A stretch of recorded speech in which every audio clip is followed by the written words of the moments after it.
ሰራተኛ ማለት እንደ ቀጣሪው ማሰብ የሚችል ማገናዘብ የሚችል ሌላው ሰውን መቅጠር የሚችል ማሰራት የሚችል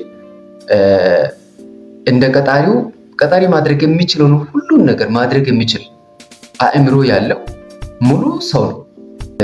ዛሬ ሰራተኛ አያያዝ ዙሪያ ነው ማውራት የፈለኩት። ሰራተኛ አያያዝ ዙሪያ ላይ የማነሳው አንድ ፓርት ብቻ አይደለም፣ ብዙ ክፍሎች ይኖሩታል። ከዚህ በኋላ በተከታታይ ብዙ ክፍሎችን በዚህ በሰራተኛ አያያዝ ዙሪያ ማቅረብ ፈልጋለሁ። በሰራተኛ አያያዝ ዙሪያ ሰራተኛ ሲባል ከግለሰብ ተቀጥሮ ከሚሰራ ሰው ከግለሰብ ተቀጥሮ ከሚሰራ ሰው ጀምሮ እስከ መንግስት መስሪያ ቤት ሰውን ቀጥሮ ለሚያሰሩት ሁሉ ለሰራተኞችም ለአሰሪዎችም በኩል በጣም ጠቃሚና አሁን አገራችን ውስጥ ከሚታየው ነገር ጋር አያይዤ ማቅረብ ይፈልጋለሁ። ስለዚህ ይሄንን ቢሆን ቀጣይ በዚህ ዙሪያ የምለቃቸው ቪዲዮዎችን እንድትከታተሉኝ ጋብዛችኋለሁ። አመሰግናለሁ። በመጀመሪያ ሰራተኛ ሲባል ሰራተኛ ማለት ያው ወይዘር በግለሰብ ቤትም ሊሆን ይችላል፣ በመንግስት መስሪያ ቤት ተቀጥሮ የሚሰራው ሰውዬ ያንን ስራው እንደ ድልድይ እየተጠቀመበት ሊሆን ይችላል፣ ወይም ደግሞ በቃ ላይፉም ሊሆን ይችላል። ስለዚህ እንዴት ነው መያዝ ያለበት ይህ ሰው? ሰራተኛ ማለት እንደ ቀጣሪው ማሰብ የሚችል ማገናዘብ የሚችል ሌላው ሰውን መቅጠር የሚችል ማሰራት የሚችል እንደ ቀጣሪው ቀጣሪ ማድረግ የሚችለውን ሁሉን ነገር ማድረግ የሚችል አእምሮ ያለው ሙሉ ሰው ነው። ስለዚህ አንዳንድ የተሻፈፉ እይታዎችን በማስተካከል ውጤታማ መሆን ይቻላል። በትክክል ከተያዘ ሰራተኛ ማለት በትክክል የሚያዝ ከሆነ በትክክል ከተያዘ ውጤታማ የሚያደርግ ለራሱም ወደ ፈለገበት የሚደርስ ቀጣሪውም ወደ ፈለገበት እንዲደርስ የሚያደርግ በጣም ከበድ ያለ የድርጅቱ ወይም የግለሰብ ወይም የተቋሙ የመጀመሪያ ሀብት ነው። ሰራተኛ ማለት የአንድ ተቋም የስኬትና የውድቀት ዋነኛ ቁልፍ ሚና የሚጫወት ነገር ነው። በአንድ ተቋም ውስጥ ሰራተኛ ማለት የውጤትም የስኬትም የውድቀትም ዋና ምንጭ ሰራተኛ ነው። ስለዚህ አያያዙን ከቻልንበት ስኬት ሊያመጣ የሚችል በተለይ ለአሰሪዎች ለቀጣሪዎች ማለት ነው የተሻለ ውጤት የሚያስገኝ ወደ ፈለጋችሁበት ራዕይ ይህ ነው ብላችሁ ያሰባችሁትን ራዕይ ጋር የሚያደርሳችሁ ከቻላችሁበት ያንን ራዕይ የምታሳኩበት ወደ ስኬታችሁ የምትጓዙበት፣ ካልቻላችሁበት ግን ያው ስማችሁን ከዚህ ዓለም የሚሰርዝ ማለት ነው። ሌላ ታሪክ የለም። ከምትጫወቱበት ጨዋታ ሜዳ አስወጥቷችሁ ከኤንቫይሮንመንታችሁ አስወጥታችሁ በተወዳዳሪዎች ፊት ከተወዳዳሪዎቹ መካከል ነጥሏችሁ ስማችሁ ከዚህ ዓለም እንዲጠፋ የሚያደርግ ሰራተኛ። ስለዚህ አያያዙን የቻለ የሚከበርበት ያልቻለ ደግሞ የሚወድቅበት ቴክኖሎጂም ቢሆን ያመጣው ማለት ነው። ሰራተኛ እኮ ነው። ቴክኖሎጂውን ማን ነው ያመጣው? ቀጣሪዎቹ ናቸው እንዴ በሁሉንም ቴክኖሎጂ ያመጡት? ስለዚህ ማምጣትም የሚችል ማጥፋትም የሚችል ሰው ነው። ስለዚህ ይህንን ሰው ተመሳሳይ አእምሮ የያዘውን እንዳንተ የሚያስብ ቀጣሪዎች ዘርፍ ለቀጣሪዎች ነው ይህንን መናገር ፈልገው እንዳንተ የሚያስብ እንደ አንተ ማድረግ የሚችል የሚታዩ በዓለም ላይ ያሉ ለውጦችን ፖለቲካም ይሁን የቴክኖሎጂም ለውጥ የሚታየውን ሁሉም ነገር ወደዚህ ዓለም ያመጣውን ሰውን እንዳንተ ማሰብ የሚችለውን እንዳንተ አይን አፍ ጭንቅላት ያለውን ሰው እንዴት ነው ትሪት የምታደርገው?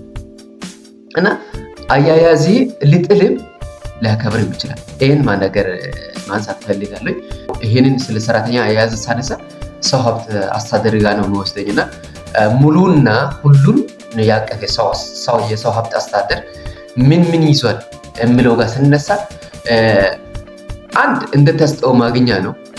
አንድ ሰው ራሱ ለምን ዓላማ ወደዚህ ዓለም እንደመጣ ራሱን የሚያገኝበት ነው። ቀጥሎ የሚለካበት ውጤታማ መሆን አለመሆኑ በተቋም ቆይታ ውስጥ ወይም በህይወቱ መንገድ ውጤታማ ነው አይደለም ተብሎ የሚገመገምበት የሚታይበት የሚለካበት፣ ጥሩ ከሰራ የሚሸለምበት ደግሞ መጥፎም ከሰራ የሚቀጣበት በዛ ላይ ደግሞ እየሰራ ማይገባ ነገር በደረሰበት ከሆነ ደግሞ ኮምፐንሰት የሚደረግበትን የያዘ ይህን ደግሞ በጣም ሰፋ ባለ መልክ የያዘ መሆን አለበት። በዛ ላይ ምንድን ነው ይሄን ስንል ምን ማካተት አለበት? ይሄ ሙሉና ሁሉን የሚያቀፈ የሰው ሀብት አስተዳደር ወይም ሰራተኛ አያያዝ ምንድን ነው? ሰራተኛው የቀጠረኝ አካል ለእኔ ትልቅ ቦታ አለው ብሎ እንዲያስብ ማድረግ መጀመሪያ በቃ ሰራተኛው በቃ ቫሊዩ አለኝ ብሎ እንዲያስብ እንዲሰማው ማድረግ ይጀምራል። ሌላኛው ደግሞ የሚገባውን ክብር በመስጠት በቃ ተቋሜ የቀጠረኝ አካል ወይ የቀጠረኝ ግለሰብ ያከብረኛል፣ ቦታ ይሰጠኛል ብሎ እንዲያስብ ማድረግ። ሌላ ከሌሎችም እኩል ከሚሰሩ ሰዎች ጋር ተመሳሳይ የሆነ ኦፖርቹኒቲ ይሰጠኛል ብሎ እንዲያስብ ሰራተኛውን ማድረግ ከዚህ ይጀምራል እና ይህንን ሙሉና ሁሉን ያቀፈ ኤንቫይሮንመንትን ለመፍጠር ማድረግ የሚገባን 3 ነገሮች ናቸው። አንደኛው ሰራተኛው ወይም ተቀጣሪው ከቀጣሪው ዘንድ ቦታ እንዳለው እንዲሰማ ማድረግ። ሁለተኛ የቀጠረው አካል እንደሚያከብረው በጣም ወሳኝና አስፈላጊ ሀብት አድርጎ እንደሚቆጥረው የስኬቱ ምንጭ ነው ብሎ እንዲያስብ ሰራተኛ ማድረግ። ሶስተኛ ሁሉም ሰራተኞች መካከል እኩል የሆነ ለስኬታቸው፣ ለእድገታቸው፣ ለከሪር ፓዛቸው እኩል የሆነ እድል ይሰጠኛል ብሎ እንዲያስብ በማድረግ እነኚህ 3 ነገሮችን በማድረግ ሙሉና ሁሉን የሚያካትተ ሰራተኛ አያያዝ ማምጣት ይቻላል። ከዚህ በመነሳት ምንድነው ሰራተኛ የሚያዝበት ፖሊሲ ያስፈልጋል። ከመጀመሪያ ስንመጣ ዳይቨርስ የሆነ ሪክሩትመንት መንገድን መከተል ያስፈልጋል። የተለያዩ ዴቨሎፕመንት ፕሮግራሞች ካሪየር ፓዝን ለማሳመር የተለያዩ ዴቨሎፕመንት ፕሮግራሞችን ማዘጋጀት፣ ፋየር የሆነ ወይም ኢኩዊታብል የሆነ ሽልማት ወይም ሪኮግኒሽን ከሆነ ማዘጋጀት፣ እርስ በርስ የመደጋገፍ ሰፖርቲቭ የሆነ ካልቸር ማምጣት። ያንን በማምጣት ደግሞ የሰውን ሀብት ዳታ ወይም የሰራተኛ መለኪያ መንገድን በትክክለኛ መንገድ በማዘጋጀት ያንን ዳታ በመጠቀም ማሳደግ፣ ፋይር በሆነ መንገድ ማሳደግ፣ ማያዝ፣ ደግሞ መቀራረብን ማፍጠር። ይሄ ነው ውጤታማ ሊያደርግ የሚችለው እና አሁን ይሄንን ቀጣይ ማዘጋጃቸው ይዤላችሁ የማቀርባቸው የተለያዩ ክፍሎች ሰው ሀብት አስተዳደር ምንድን ነው? ከየት ነው የመጣው? ወዴት እየሄደ ነው? ወዴት እየተጓዘ ነው? ድሮ ከየት ነው የመጣው? ምን ነበር? አሁንስ ምን ላይ ነው? ኢትዮጵያ እናወራለን። ሌላ ዓለምስ ወደፊት ምን ሊሆን ይችላል? ሰው ሀብት አስተዳደር ወደፊት ምን ይዞ ሊመጣ ይችላል? ምን አይነት ላይ ነው? ድሮ አሁን ሰው በስራ ቦታ ላይ ተገኝቶ ስራውን መስራት፣ አሁን ከተለያዩ ዓለም ሆኖ ስራ መስራት አለ እና አሁን ምን ደረጃ ላይ ደርሷል? ወደፊት ደግሞ ምን ሊመጣ ይችላል የሚኖር ነገር አነሳለሁ። የተበላሸ ሰው ሀብት አስተዳደር ምክንያት ወይም የሰራተኛ በተበላሸ ልክ ባልሆነ ሰራተኛ አያያዝ ምክንያት የፈረሱ የወደሙ ከገበያቸው የወጡ ተቋማት ካሉ እናነሳለን። ደግሞ ሰው ሀብት አያያዝን በማስተካከል በጣም ውጤታማ የሆኑ ተቋማትን እናነሳለን። የእነሱን ተሞክሮ እናነሳለን። ከሰራተኛ ምልመላ ጀምሮ እስከ ሽኝት ድረስ ያለው ፕሮሰስ በሃርድ ሳይንስ በኩል እናም ደግሞ በካልቸር በተለመደው አንፃር ምን ይመስላል የሚለው ነገር እናነሳለን። ሰራተኛ በስራ ላይ እንዴት ይመዘናል? ስራ ላይ ውጤታማ ነው አይደለም? ከራዕዬ ጋር አብሮ ይጓዛል? ያስቀመጥኩትን ፕላን ተከትሎ ነው የሚሰራው? እየሄደ ነው ወደዚህ ደርሳለሁ ብዬ ያቀድኩት ጋር ያደርሰኛል አያደርሰኝም የሚለውን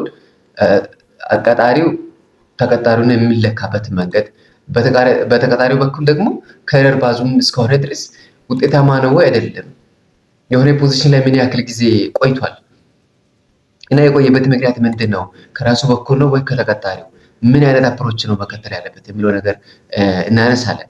ያም ከሰራተኛ ምደባም ጀምሮ እንዴት ይመደባል? ያው ትክክለኛ ሰውን በትክክለኛ ቦታ ማስቀመጥ የሚባል የስኬት መነሻ በቀጥሮ የሚያሰሩት ቀጣሪ ወይም ድርጅት ተቋማት በኩል ትክክለኛ ሰውን በትክክለኛ ቦታ መመደብ ማለት ዓላማውን ወይም ግቡን የሚመታበት መነሻ ስለሆነ በዚህ ላይ ምን አይነት መንገድ መከተል እንዳለበት እናነሳለን። መጽሐፍ ቅዱስ ደግሞ ከመጽሐፍ ቅዱስ አንጻር ሰው ሀብት አስተዳደር ምን ይመስላል፣ እንዴትም ይያዛል፣ በመጽሐፍ ቅዱስም የተሳካላቸው መሪዎች ሰዎቻቸውን እንዴት ነው የመሩት፣ እንዴት ነው የያዙት፣ ያኔ እንዴት ነበር እና አሁን እኛ ከነዚያ ምንድን ነው የምንማረው የምለው ነገር፣ በመቀጠል ደግሞ የተዋጣላቸው ታዋቂ ሰዎች ፈለስፋዎች ስለ ሰው ሀብት አስተዳደር ምን አሉ የሚለው ነገር እናነሳ።